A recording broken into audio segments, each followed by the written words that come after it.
O meu bom dia a todos. Hoje nós estamos recebendo nos estúdios do Jornal da Itatiaia a Adriana Malgeri, que é presidente da Associação Mineira de Indústria Florestal. Adriana, é um prazer tê-la aqui. Obrigada, Valdir. Prazer é todo meu. Estamos aqui já nesse burburinho para a gente conversar sobre essa maior cultura agrícola de Minas Gerais. Minas Gerais é o estado que mais floresta plantada tem no Brasil. Adriana, em rápidas palavras, o que é a AMIF? A MIF, Associação Mineira da Indústria Florestal, ela é composta pelas maiores empresas que produzem a floresta e também os produtos oriundos da floresta, ou seja, papel e celulose, aço verde, que aliás é bom a gente falar que praticamente só Minas Gerais que faz aço verde no mundo, né, por meio do carvão vegetal de florestas plantadas, madeira serrada, madeira tratada. Então, representa essa indústria que planta mais de 2,3 milhões de hectares em Minas Gerais. E o importante é que o eucalipto, por exemplo, é uma planta que descarboniza e é sustentável. Exatamente. A madeira, Valdir, acompanhou a nossa humanidade em todas as civilizações que passaram. Ela deu estrutura, deu transporte, né, fez casa, fez morada e vai continuar sendo sempre. Qual que é a nossa grande preocupação? Que sempre essa madeira seja madeira de origem legal. Então, a floresta plantada, ela produz madeira legal. Então, ao produzir madeira legal e oferecer para o mercado madeira com origem rastreável, eu diminuo a pressão sobre as madeiras nativas, o desmatamento. Então, a madeira nos acompanha e hoje ela é uma das principais matérias-primas que substituem as outras matérias-primas de origem fóssil, de origem não renovável, como o plástico, por exemplo. Então, com a madeira, eu posso fazer mais de 5.000 bioprodutos.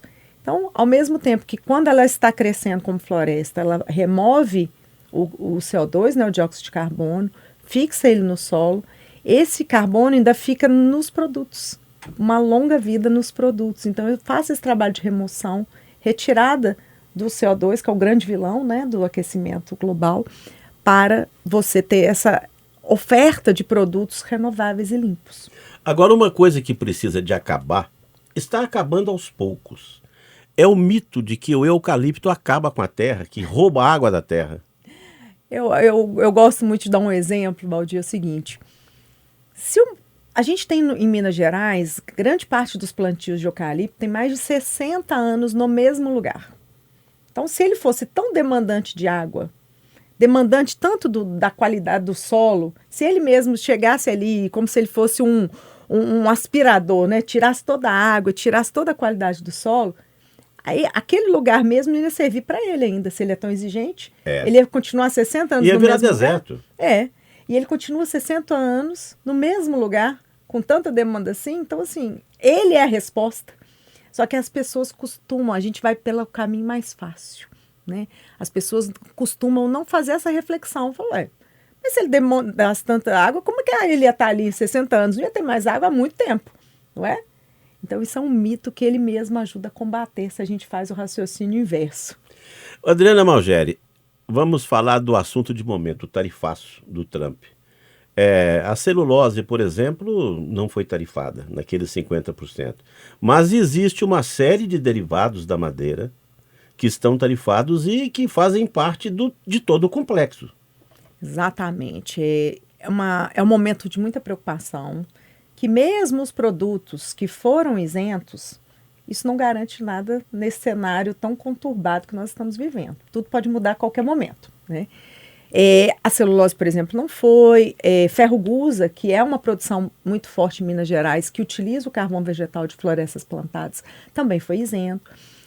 A gente tem uma produção em Minas Gerais de ferro-ligas muito interessante, que são aços especiais e ligas especiais que servem desde componentes para satélites, para celular, para veículos. E sim, eles não foram isentos. Então, assim, isso traz uma preocupação gigantesca para a gente, porque o mercado americano é super importante para o escoamento dessa produção mineira, né, bem mineira, oriundo de uma fonte renovável de madeira. Então, tem um diferencial também com os concorrentes internacionais, mas nesse momento que eles foram adicionalizados, né, na taxa, mesmo com toda a característica ambiental positiva, o consumidor do produto dele, o consumidor americano, vai falar assim, não, eu prefiro de outro país, que é bem mais barato, porque sai para mim no final, né, um valor melhor. Então, você tem muitos produtos que não foram isentos, madeira serrada, painéis, a gente tem uma produção da própria, a antiga Duratex, a Dexco, em Minas Gerais também, que produz painéis, madeiras, painéis, pisos, né, todo mundo tem na sua casa, né, também não foram isentos, né? Madeira serrada, janelas, portas. E aqueles que são preparados exclusivamente para os Estados Unidos? Este é o grande problema. A gente tem um sem número aí de empresas que cresceram e customizaram a sua produção para atender o mercado americano, basicamente. Então, você não tem nem como distribuir este produto, porque ele atende à especificação do mercado americano, do cliente americano. Então, o cliente americano, no caso de madeira serrada, você tem indústria que ela vende 90% do mercado americano. Essa está paralisada. Está parada. E isso traz uma realidade triste para o Brasil. Né? Eu gosto de falar do nosso país como um todo. A madeira serrada no nosso país, né, de todos esses produtos madeireiros, que atendem, desde aquelas paredes, né, que fazem as casas americanas com madeira, né, todo esse mercado ele está com a ameaça de perder mais de 180 mil postos de empregos, porque eles já estão em férias coletivas, a produção está paralisada, não tem como redistribuir, porque você vende um produto muito específico que atende o americano. Então, ao ter essa ameaça de perda de mais de 180 mil empregos, isso traz uma reação em cadeia, porque não é só aquele emprego direto. Tem os indiretos, tem o cara que fornece o transporte, a alimentação, a serviço médico. Então, assim, tem uma série de serviços básicos e atividades produtivas que ficam ameaçadas. É uma situação preocupante e ela vai atuar de uma forma muito rápida, se não houver um retrocesso nisso aí. Muito rápida, porque precisa-se de soluções rápidas, porque a produção está parada. E eu tenho produto que foi produzido que está parado sem escoamento. Então, eu tenho produção parada, esperando, cargas paradas, a produção, pessoas em férias coletivas por uma situação terrível, né? Então, precisa de uma solução. E uma outra questão que nos preocupa mais ainda, e aí depende de quem foi isento ou não. Além do tarifaço, a gente ouviu muito aí sobre a investigação sobre PIX, não foi? Sim. Aquela investigação. Além do PIX, tem um item que eles estão investigando, que eles consideram como uma concorrência desleal com os Estados Unidos, que é sobre o que eles chamam de desmatamento ilegal. O que ele considera desmatamento ilegal? Ele fala assim, o agro como um todo no Brasil, segundo o americano, ele pode expandir para várias frentes, né, por meio do desmatamento, olha o tamanho do desconhecimento, por meio do desmatamento, e ele lá não poderia fazer isso nos Estados Unidos.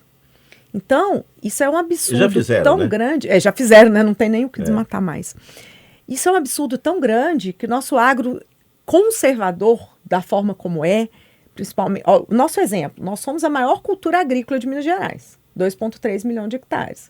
E você sabia que eu também sou atividade produtiva, não só cultura agrícola, de todas as atividades produtivas de Minas, a que mais conserva a vegetação nativa. 1,3 milhão de hectares só de área conservada. É igual a área de café no estado de Minas. Então, assim, como que o agro destrói? Não tem condição, a gente já... Né?